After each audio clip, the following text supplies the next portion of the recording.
This video is about problem solving with integration. So far, in the videos that we've looked at, we've basically just been given an integral, and that's been the challenge, is to figure out what the answer to that integral is.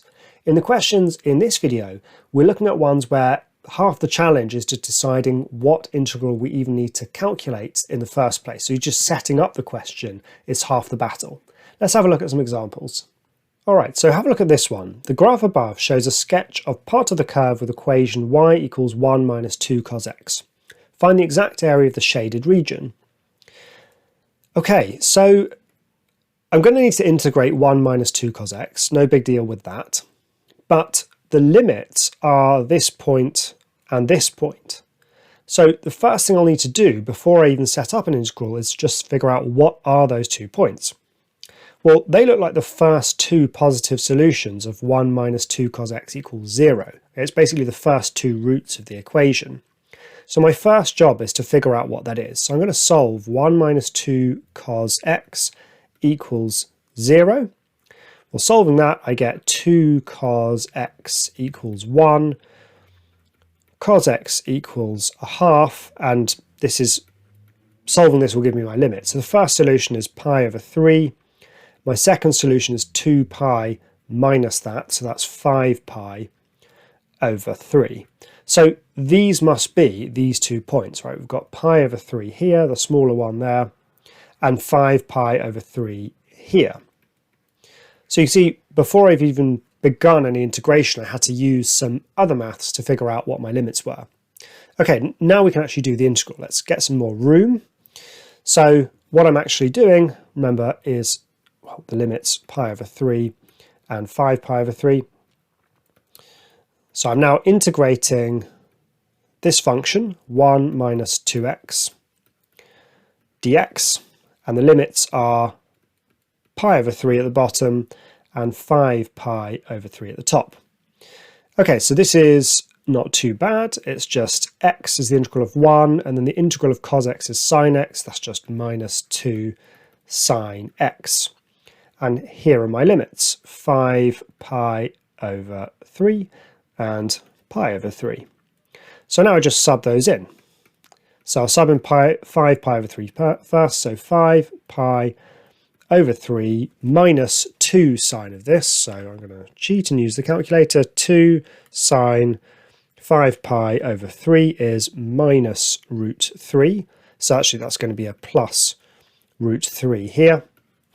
Minus whatever I get when I sub in pi over 3. So that's pi over 3 minus 2 sine pi over 3, which is root 3. But positive, so I'm subtracting positive root 3.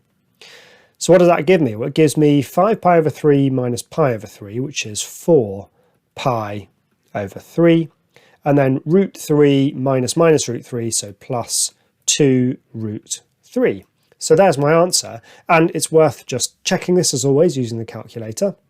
Okay, so we just key it in as we see it. So the integral of 1 minus 2 cos x, and then the limits at the bottom, it was pi over 3.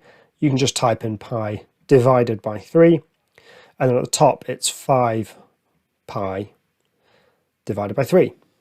So let's see what it is. It's 7.65. Okay, so just take a note of that, or just remember it, and let's see if this is the same as 7.65. Well, we got an answer of 4 pi over 3 plus 2 root, whoops, not on the denominator, plus 2 root 3, plus 2 root 3. Is it 7.65? Of course it is. Okay, good. All right, here's another question. The graph above shows a sketch of f of x equals x ln x plus 1. The point A has coordinates 1, 1, so that's this point here. And the point B is a stationary point. Find the area of the shaded region. All right, so basically we're going to have to integrate x ln x plus 1 between the x value of B and the x value of A, which is 1. What is the x value of B though? Well, it's a stationary point, so at that point the derivative is 0. So in our sort of list of things to do, our first job is figure out what the x coordinate of B is, then use that for our integration. So I'll begin by figuring out what the derivative is and setting it equal to 0. That should help me find b. So I'm going to use the product rule here. Remember, with product rule, we can go with u equals one of the products and v equals the other one. And then u dash is 1 and v dash is 1 over x. And my derivative is u v dash, which is 1, plus v u dash, which is ln x. Okay, there's the derivative. I need to set that equal to 0. So ln x should be equal to -1, which means x should be equal to e to the -1, or 1 over e, whichever you like. All right, so now I know what the x value is at b. It's 1 over e. I can use integration. How am I going to integrate this? It's going to be integration by parts. X ln x is one of our integration by parts favourites. The +1, that's fine. Okay, I'll need a bit more room. So I now know what I need, which is that the x coordinate of b is 1 over e, and the x coordinate of a is 1. So what I'm looking for is the integral of x ln x plus 1 dx between limits of 1 over e and 1.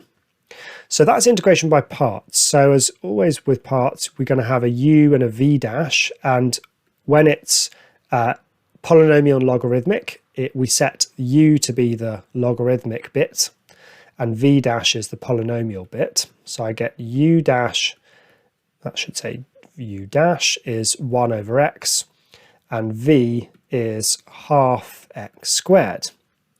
So actually I'm going to work down here. There's more room. I need that room.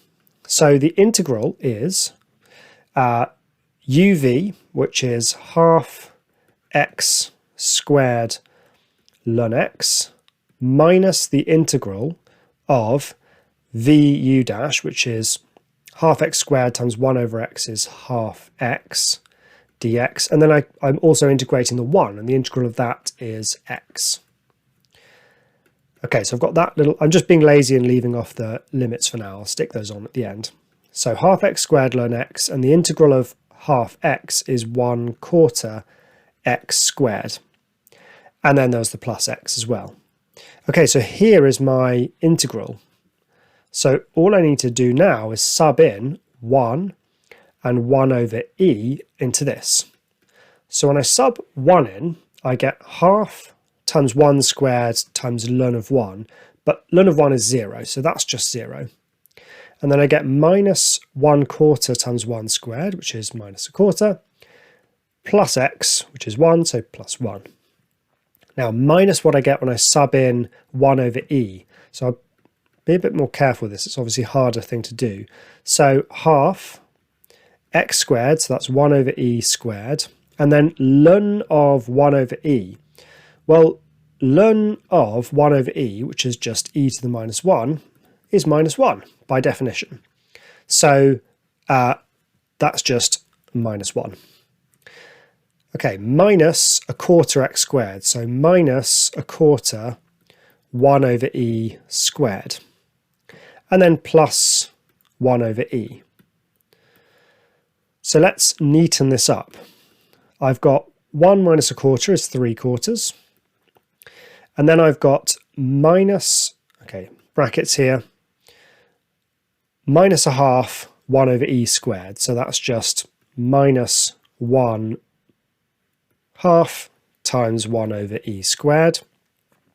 And then I've got minus 1/4 lots of 1 over e squared, and then plus 1 over e.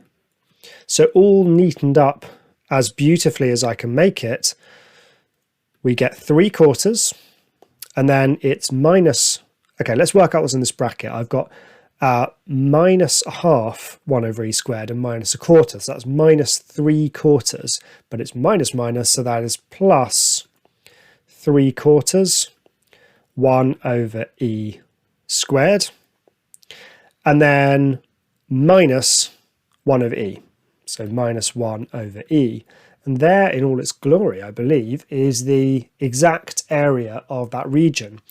Remember that if questions just ask for the area, you should assume they mean exact unless they say give your answer to 3 significant figures or so. Okay, I hope that's been useful and challenging, a bit of problem solving with integration. I'll see you in the next video.